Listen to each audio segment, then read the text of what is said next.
eksperimen, iaitu lapisan cecair. Bahan-bahan yang diperlukan ialah gas kosong, sabun, air berwarna dan minyak.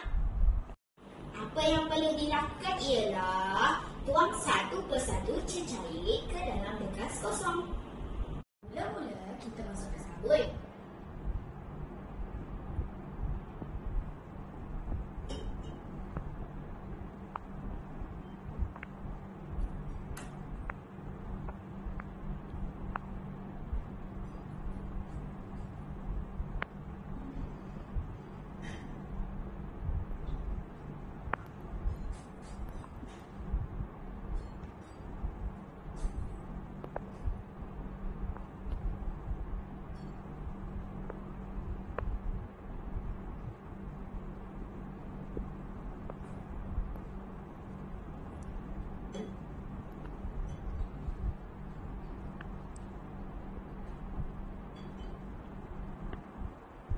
Seterusnya kita masukkan air berwarna.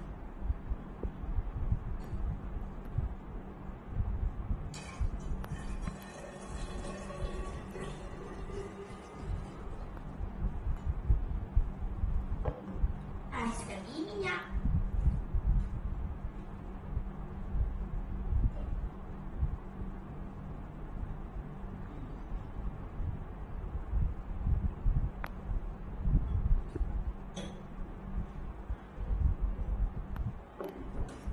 Kita tunggu seketika. Pemerhatian. Hasil daripada eksperimen ini terdapat 3 lapisan cecair terbentuk. Lapisan paling bawah ialah lapisan sabun. Lapisan yang kedua ialah lapisan air berwarna. Dan lapisan yang paling atas adalah lapisan minyak. Kesimpulannya, lapisan ini terbentuk kerana ketumpatan bagi ketiga-tiga cecair ini adalah berbeza. Sabun lebih tumpat daripada air berwarna dan minyak, manakala minyak kurang tumpat daripada air berwarna dan juga sabun. Ketumpatan sesuatu bahan adalah jisim per unit isi padu bahan tersebut. Ketumpatan sesuatu bahan bergantung kepada 2 faktor. Pertama, jisim. Lebih besar jisim, semakin besar ketumpatannya. Isi padu. Lebih besar isi padu, semakin kecil ketumpatannya.